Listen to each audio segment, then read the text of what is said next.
Gotta start my timer. Oh gosh, everything's going wrong. Hey, hello, welcome. This is our first video for US history, and I'm so embarrassed because it's late and my cursor's on the screen and he wouldn't let me brush his hair, so this is a nightmare. But welcome, hello. I miss you. I hope you're well. And because this guy's schedule is changing, I'm not going to be able to use that recommended schedule, and I don't think that you really want to meet with me twice a week anyway, but you can watch these videos whenever you want on your phone, a computer, and hopefully I'll get better and better at making them. I kept putting off doing it because I wanted to arrange some slides, go through some old stuff, and do a little bit of research to remind myself because I don't have the notes that I've, been able to look back at over the years because many of them are at school. But I'm gonna do the best I can to explain some concepts, try to take some breaks. Oh, Connor, what are you doing? I don't know if you could see that, but he just popped something up on the screen. I don't know if that popped the recording because that's something that's new to me. I don't even know if that bar on the bottom is showing up right now. All right, go run free. Go play with that cat over there.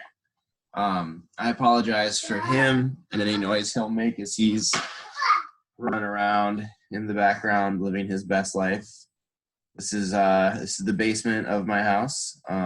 This is my game corner where I used to have multiple TVs until Sarah kept finding ways to need a TV or somewhere else, move a desk. So now I just have the one TV over there and a bunch of old school video games, but I can't take my computer over there. Here's the cat. Laundry room's back there and some storage. And there's our big TV and other couches and there's tons of baby toys and all kinds of fun stuff down here in the basement. All right, well, he's gonna bring me some toys throughout this time. So the topic of today's lesson, today's video, whatever, is World War I. I like to say the First World War. And let's see, pull up this PowerPoint. So you can still see me over here in the corner. Hi. I'm bad at the camera because I have the mirror flip on so that it looks right. But I'm going to use some slides, try to annotate sometimes if I can. So we'll see how all of this goes. But our first topic is the First World War. Now that we're moving on from labor rights and unions and stuff like that. And thank you for everyone who participated in that because I learned a lot personally, and that means a lot to me because that's going to be valuable in the future. That knowledge that we developed. I've never really taught a unit about labor rights before in that kind of a way, and I want to do better with that. So the First World War, we have danced around this topic because I have always said I wanted to do a full unit on wars, and we're going to talk about a variety of conflicts that the United States has engaged in over the next couple of weeks, including Korea, Vietnam, things that have happened in the Middle East. But as a group of U.S. history teachers, we all decided to really go hard on World War II. And so we got to start with World War I because they're very much connected. And the First World War is where we're going to focus today. And then we will jump into World War II as soon as possible. And so we've danced around the First World War as a topic a lot because we talked about Jim Crow laws that really start to develop and solidify and get their name in the 1890s. And this conflict is going to take place in 1914. We have talked about this in terms of the Great Migration and how the conflict created jobs that pulled more people to urban areas in the North and in the West. And we've danced around it because we've talked about the riots and attacks on Black communities during the Red Summer of 1919 and throughout the 1920s. And again, that was all post-war. One of the first ones we talked about was in East St. Louis. And remember, we learned that is in it's in Illinois, just across from St. Louis, which is in Missouri. And that was a post World War I riot. You had laborers that were having conflict, and then that became a racial thing, and that became an attack on a black community in East St. Louis. So in talking about war, there are a couple of things that I think all kind of these conflicts have in common, and those are the causes that we want to look at. And then we're going to also talk in this unit about atrocities, so terrible things that happen during wars and other conflicts. Conner, you up here, baby? All right, so Conner's going to join us for a second. So the first assignment for this little unit, which I kind of mucked up a lot, was vocabulary.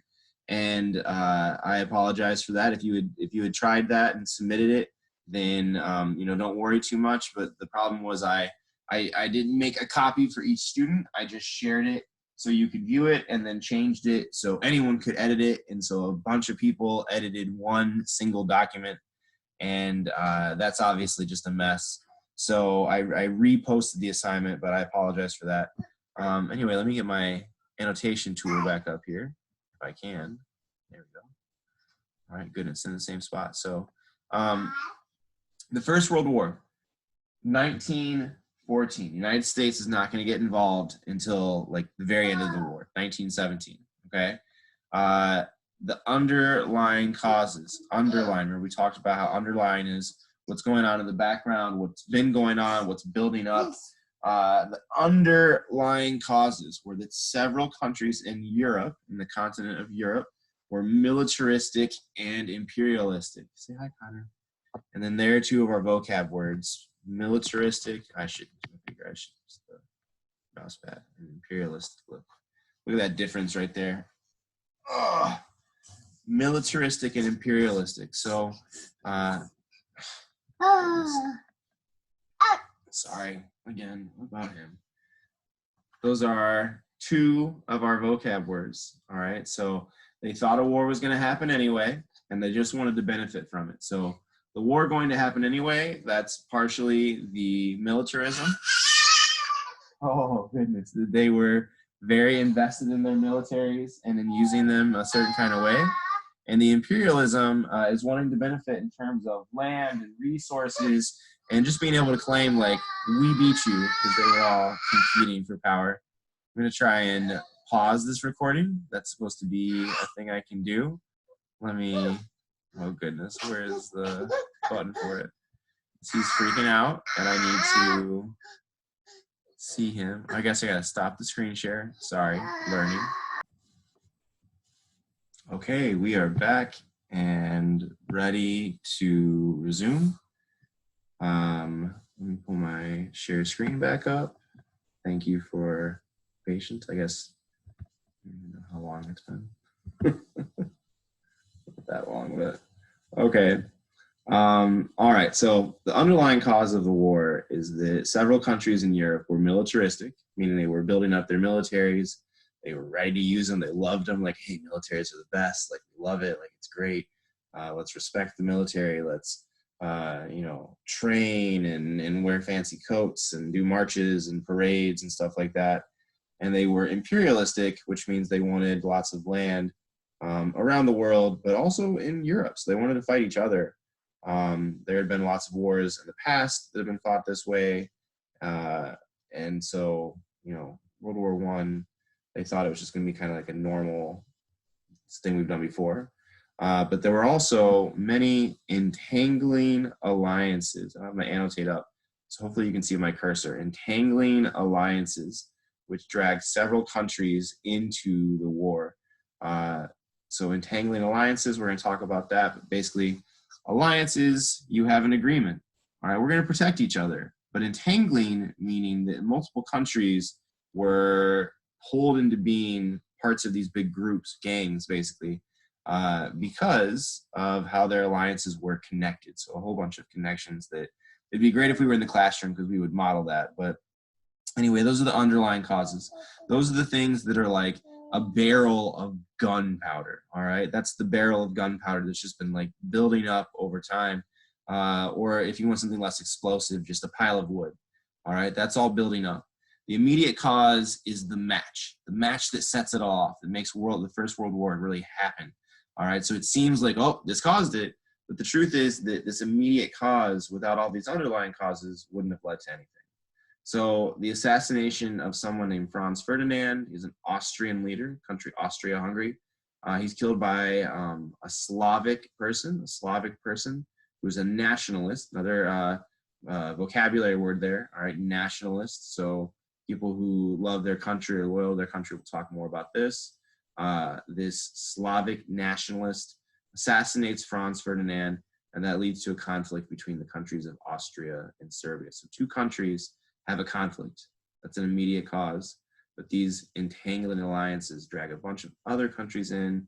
They form different sides. And the US joins eventually because Germany is accused of some submarine attacks against American ships and accused of seeking an alliance with Mexico. So Mexico, Germany had said, you attack the United States and we will, oh, here's my cat. There goes my cat. Germany told Mexico, if you attack the United States, then we will, be allies and we'll help you out and hook you up. We'll come back to that as well. So we are talking about the First World War. Definitely need to bring up my annotation tool and drag it down here. And then I think I'm using my marker. Great. And then I'm just going to circle First World War like a million trillion times. Oh, I accidentally grabbed that other thing right there. I had to go away. All right, whatever. So you get it. First World War, 1914 to 1918. That is the topic we are discussing. World War II is coming up. World War II is coming up, all right, 1939 to 1945. So they're separated by almost 20 years, okay? Almost 20 years of separation. We're talking about the First World War. So again, Red Summer, 1919, you got the attacks on Black communities in the United States. Those are post-war events, all right, after the First World War. Jim Crow, 1890s, so 20 years or so before the First World War is when Jim Crow starts to solidify and all these things are happening. So there's some context.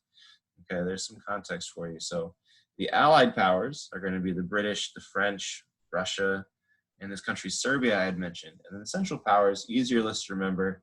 It's really focused on Germany and Austria-Hungary. And hopefully in your world history class, you will learn a lot more about the Ottomans. It's a Muslim empire in the Middle East that is going to collapse a couple of years after the First World War because they chose to join the losing side. Oh, baby, don't get frustrated. Are you mad for the Ottomans? Are you sad that they fell apart? All right, and then so World War II, we'll come back to this later, but you can see how some of the sides are similar and different. The British, basically the British versus the Germans both times, and the French as well. I can't leave out the French. And the Russians.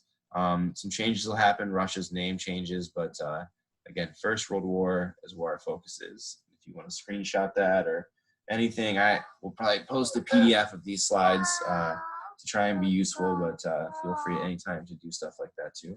Sorry for making extra stuff pop up. And sorry as always for the baby and my monotonous voice. And we're 13 minutes in. Can you believe that?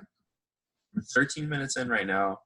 And we're only getting to this slide now about participants in the First World War. And that just shows how I'm going to have to develop a good understanding of how to time these things and be mindful of what I'm trying to include. Oh, sorry. Oh, gosh. I just knocked down the baby, so give me a second to deal with this. And we're back again. Let's take a second to let you catch your breath. I don't know. This whole thing is just so weird and surreal. I hope you're well, if I haven't already mentioned that. If I haven't talked to you yet, I hope to catch up and check in with you soon. Connor's doing great. He's walking and he's crazy. Just I hope you're reading stuff and not stressing too much about school, like doing what you can. And I hope we can talk. I hope you'll check in during my office hours and do a Zoom video chat with me and Connor. That'd be really cool. So anyway, you can see on this map In green, what we call the Allied powers. All right, so I'm going to flip back. Allied powers, the British, the French, Russia, all right, a bunch of other countries. The US joins eventually. They're in green. And in orange are the Central powers. Okay, now there's a lot of green. We're going to talk about imperialism, right? So we've got countries in Europe that have basically taken over and are controlling countries around the world, very directly or indirectly. So that's why we see so much green on the map. It's not that all of these countries declared war, like, you know, directly on Germany and the Austrians. But this is what happened when they went after the French and the British. Anyway, the four main causes of the war: militarism, alliances, imperialism, and nationalism. These are four of your vocab words that are really important, and actually a big next assignment you're going to do will be about Maine. So these videos have to be about 15 minutes, or not 15 minutes long. This is the 15-minute mark, just about. It had to be out for 30 minutes long is the minimum, the expectation. I have a maximum of 45 minutes that I can spend at any one time on this kind of stuff. And you're welcome to chunk this up as much as you would like. But I'm going to go over some examples of things that relate to these ideas. This will help you with the vocabulary assignments, with the next assignment we'll do, which is looking at different wars in U.S. history and trying to see, like, is Maine involved in them. So we're going to make sure we understand and can use these words. Deep breath for me.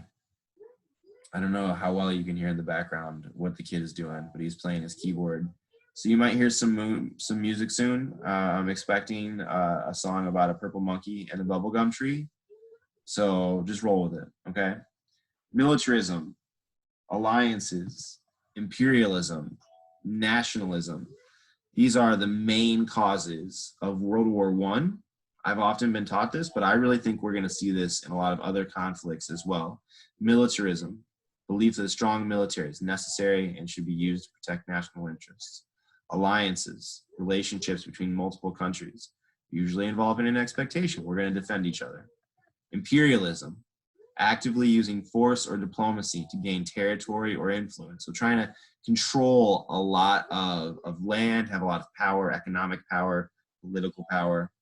And nationalism, it's pride that comes from being part of a specific country or ethnic group, and it can then become a pride that involves your country's the best and you should be in charge, or you should be in charge like we should be in charge of ourselves, you know. So it can be extreme in one direction, like a government that goes crazy, a country that goes crazy. It can be like a normal thing, like, hey, we, a group of people here, should have control over ourselves and our own destiny.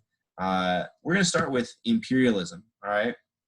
So this cartoon is meant to show a couple of different countries that are competing for land, okay? I have noted that Russia, I was trying to figure out what this was, why it says Russia, Soviet Union during World War II. That's just a note because I had used this slide in a World War II lesson before. So Russia will become the Soviet Union during the First World War, and then during World War II will be called the Soviet Union. So anyway, this is showing the British, the Germans, and the Russians all competing for territory. The Germans had started this scramble for Africa, they called it, where the leaders of Germany basically like had a big meeting and said, hey, like, why aren't we just carving up the inside of Africa? That belongs to all of us white people in Europe, doesn't it? So this cartoon is showing imperialism. These countries in one part of the world wanting more territory, more land, and also more power in other parts of the world. And so they were competing with each other. Eventually, though, they claimed pretty much everything. And so what was left was to fight each other back at home. So before the First World War, here's how things are kind of split up. You can see in purplish up here, that is Russia, which will become the Soviet Union towards the end of World War I. You can see blue, that big bright blue, that's France. France controls a chunk of Africa. They've got some things going on in Asia over here. You see the most red color on the screen, and so that's the British. The British had control of Canada a little more directly back at this time. I think See, Canadian history classes, I took it, but I'm speaking in ways that I shouldn't. So let me shut up about that. But the British also, they had that relationship, at least as part of this Commonwealth, with the Canadians, the Australian. They've got control of India, lots of African territories, Middle Eastern territories. There's this Ottoman Empire in dark gray here. You've got the Italians with territory. They want more territory as well. And then in brown, you've got the Germans. So they had lost some control of African territories, but Germany was also very much involved in Africa. So you can just see that there's a lot of things going on here. But bottom line is they want more control, more land, more territory, and they're going to start fighting over land in Europe.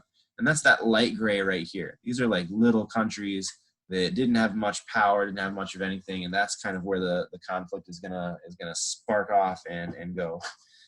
So again, here are participants in the war, and then here was how the world was kind of split up. So you can see how, you know, the green looks like whoa, but then you realize like it's all carved up in these different ways. Entangling alliances. I wish if we were in class we could all hold hands and it'd be so great. But oh my God, holding hands. I would have given all of you COVID-19 for sure. This was off in the future. Oh man, wow, look at us. Things are gonna be different in the future. Gonna have to pass out gloves for this activity. Well, anyway, what happens is these different countries create alliances that make them inadvertently have alliances with others. All right, so if you look at what they call the Triple Entente over here in blue, all right, you can see how, you know, Russia and France, it says in 1894, have an agreement they made to support each other, protect each other, okay? France later makes an agreement with the British in 1904. All right, so now the British are technically, if we use our math knowledge, transitive property. All right, the British are technically in an alliance with Russia as well, because like if France gets attacked, they're both, the British and the Russians, going to defend France. If Russia gets attacked, France is going to have to help them. France might get attacked. So the British might end up getting pulled into stuff with Russia anyway. So the British make their own arrangement with Russia, okay? So these guys are entangled. That's just three. I know you're like, well, it's just three people that are working together, but bear with me, okay, to see how this all plays out, right? We've got over here the Triple Alliance in green. Again, you can see the different dates. Italy is going to form agreements with Germany and Austria-Hungary at the same time. Germany and Austria-Hungary had before then already come to an arrangement. And then when the war starts, the Germans are going to join up with the Ottomans. And you can see how Austria-Hungary and the Ottoman Empire are connected to this yellow sphere in the middle. So we got to talk about Bulgaria, Serbia. All right, these are the names of places. These are some proper nouns. These are places that are located in Eastern Europe. Okay, Eastern Europe, so like our East Coast, the eastern part of Europe that borders with Asia. Remember we talked about how, let me see if we can see that map. I don't have the best map here right now, but if you can see my arrow, then you know where we talked about where Asia and Europe are kind of separated. And the difference is just here be white people and here be less white people except for the Russians, okay? And so Eastern Europe is, oops, Eastern Europe is a part of Europe where there are people that we call Slavic peoples. And that's, I'm going to jump to nationalism. This is a cartoon that we'll come back to eventually. All right, and so entangling alliances, you'll notice I said that Russia, all right, Russia right here gets involved in the conflict. Germany attacks Russia. France has to help Russia, and therefore Great Britain has to back up their man's France. But we'll come back to this course of events. But Serbia, again, Serbia, Bulgaria, these places in Eastern Europe, they're home to what we call Slavic peoples. Slavic peoples. I'm just going to go back to it. All right, so Slavic peoples right here. Think about that word Slavic. Does it remind you of anything? Take a moment to think about Slavic. Slavic. So there are people in Russia who are Slavic peoples. They tend to speak Slavic languages, which has like certain kind of characters. They don't use the kind of English characters, letters that we use. Slavic. All right. If you're thinking to yourself that Slavic sounds a lot like the word slave, you're not wrong. All right. So Slavic peoples in Eastern Europe were often enslaved by Central Europeans and Western Europeans, or made to be servants, or their lands were fought over and taken over. And so the word slave is actually derived from the first kind of European slave, which was most likely to be someone from Eastern Europe. All right, so the Slavic peoples had been kind of mistreated and beaten up throughout European history. And so they're not going to have a lot of power in their own home. So the nation of Slavic peoples really feels attacked and oppressed. So a nation is a large group of people who have a shared culture, a history, a race, religion, a language. They share things and they consider themselves a nation. A country is when you have a nation that has its own government and control of its own land. So a country is land plus a people or a nation and a government, okay, and control, sovereignty, power. So the nation of Slavic people, Connor, I was trying to teach you to calm down. I don't got a lot of time left here. The Slavic people were a nation in one kind of way. They shared, common ancestry, similar religious beliefs in terms of being what we call Eastern Orthodox, very often Eastern Orthodox Christians. Language similarities, even though there are lots of different Slavic languages.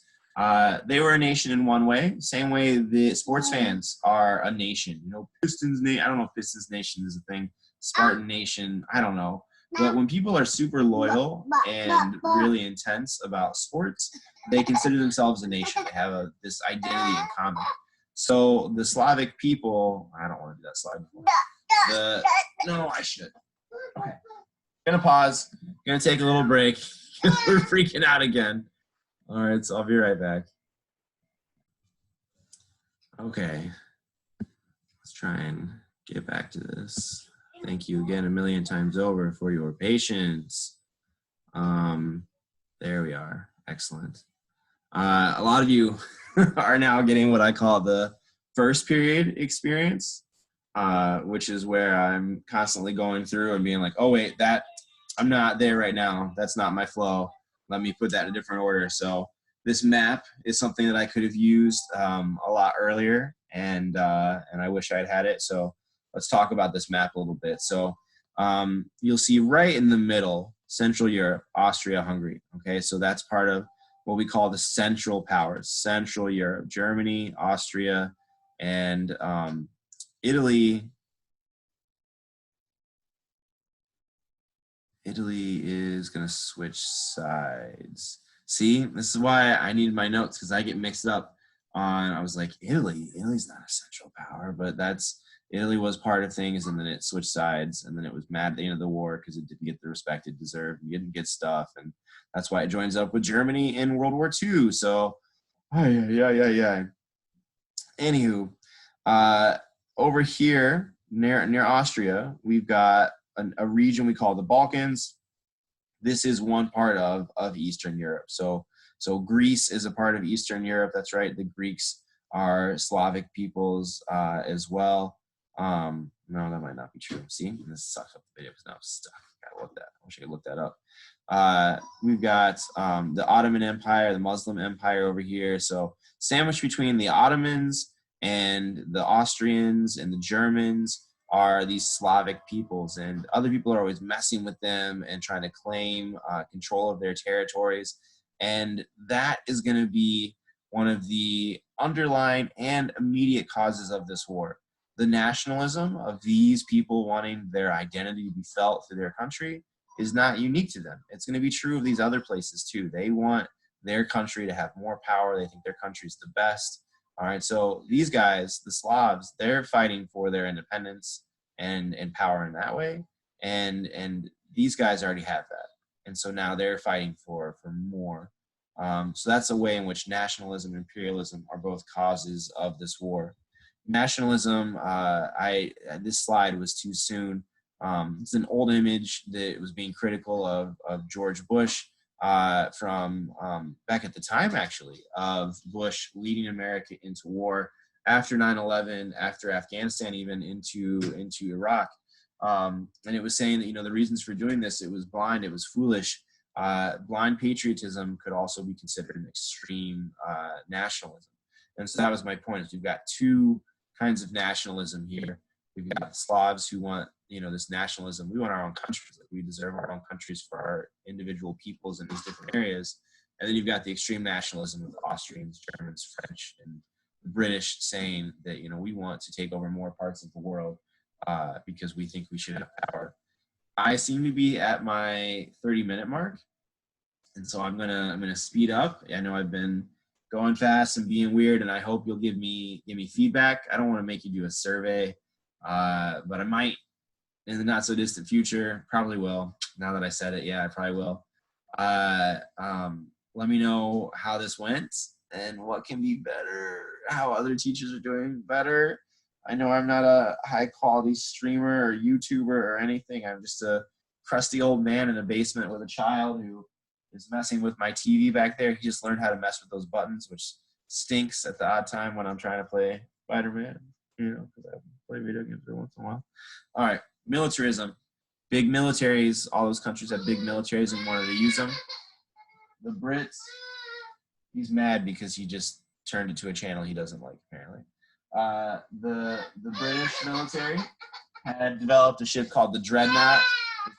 Powerful of its time, pretty big deal. Come on. Okay, come here a little faster, Kai. So this is just a really cool GIF of the Dreadnought with its big guns. All right, so it was most powerful ships. We've got naval competition on the land. World War I is going to be, in part, a naval war. The Germans will use a lot of submarines, and ultimately, the U.S. is going to use submarine attacks as an excuse to join the war against the Germans. But the truth is that both sides of the war, the Allies and the Central Powers, were guilty of attacking all kinds of ships, including U.S. ships. But a German sub is going to ultimately sink its ship called the Lusitania, and that'll be an immediate cause of America joining the war. The immediate cause of the war starting itself, again, is the assassination of a guy from Austria, a leader by a Slavic nationalist, someone who wanted Slavic peoples to have their own countries. I really wish we could go into the story about this because it's really interesting. But the story is really just that the Archduke was on a special trip somewhere to try and, you know, deal with upset nationalists. He was a pretty decent guy by most accounts, but the Archduke was doing this little tour by car.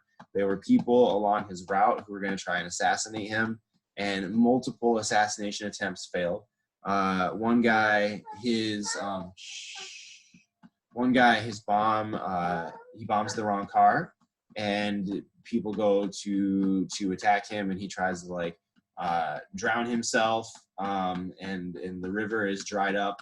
Another guy tries to commit suicide with cyanide when he fails to kill the Archduke, and his cyanide is expired, so it's not strong enough to kill him. It just makes him like throw up. And then finally, Gavrilo Princip, this guy who does kill the Archduke, had given up, had decided not to do it, and the Archduke was off his route because there had been, you know, one of the cars was bombed and people were going to the hospital. Princip had gone to get a sandwich, and he just happened to walk out, and then boom, there was the Archduke, and so he was like, oh goodness, and he shot him. So it's a really interesting story, but I'm trying to hurry because I've already used so much of your time up. Oh yeah, I'm kind of at the end though. Look at that, good for me. You know, this was terrible, and I'm sorry. This is such an interesting time because there's so much that I want to talk to you about, and obviously I get more time with you when things are normal, and I want to recommend more resources, and I don't want to monopolize your time though or abuse you because you've got so much going on. But I just hope that you read, read things, please. It's good for your brain. You know, try to pay attention to some of this work that I'm posting, but don't panic. All right, I'm not gonna harm you. I am interested in you doing missing work if you need to. Just talk to me about stuff. Check in with me. You know, I'd rather you check in with me weekly more than anything, or you know, just every once in a while. But I hope you're well. First World War, there you go. Several countries in Europe were militaristic and imperialistic. There's some vocab. They thought a war was going to happen anyway. We fight all the time, so whatever. And they just wanted to benefit. But they had all these alliances that dragged a bunch of countries into the war when Franz Ferdinand got assassinated. So an Austrian leader gets assassinated, that is going to drag Germany into a conflict. All right, the Slavs were allies of Russia, so Russia gets in conflict with Austria then. Germany is all flexing on Russia for Austria, and so then the French flex on Germany for Russia, and the British jump in. Do I have that slide?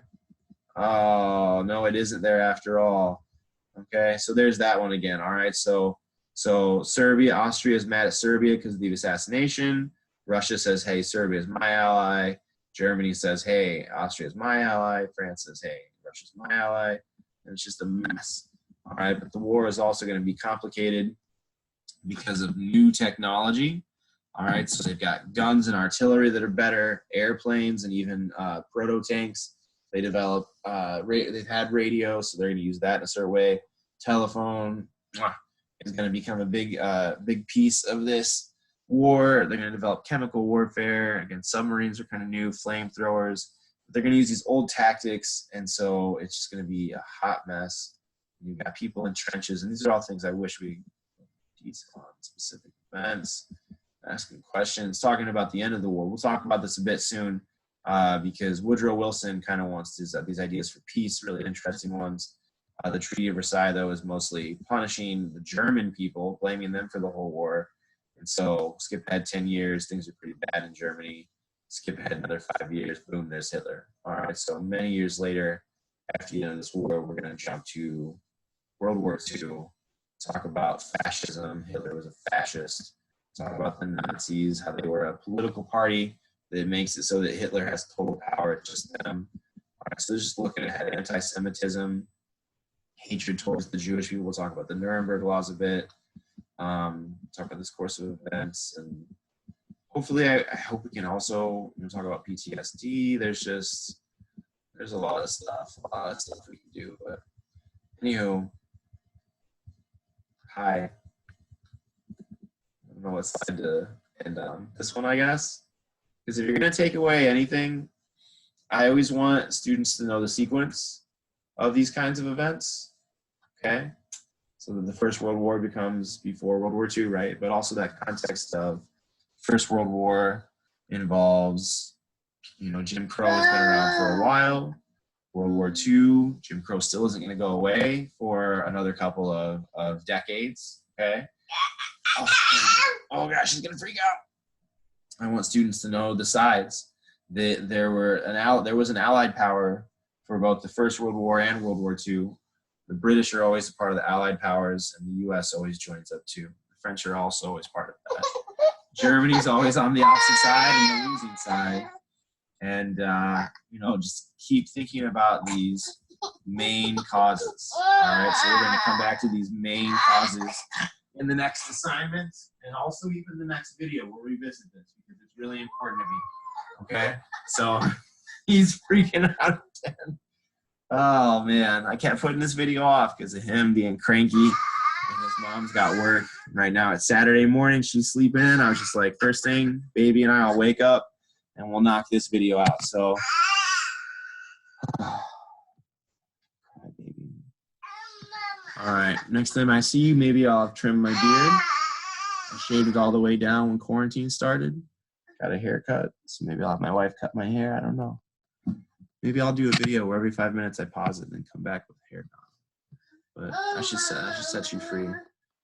It has been apparently about 40-ish minutes. So, all right, I learned a lot. I hope you learned something. So, take care, be safe, be smart, and I will see you as soon as possible. Talk to you as soon as possible. Close that down. Connor, can you say bye-bye? Can you say bye-bye? Bye-bye. Bye-bye. Bye-bye. Bye-bye. Can you say dada? Dada? You are such a turd. All right. Bye, guys.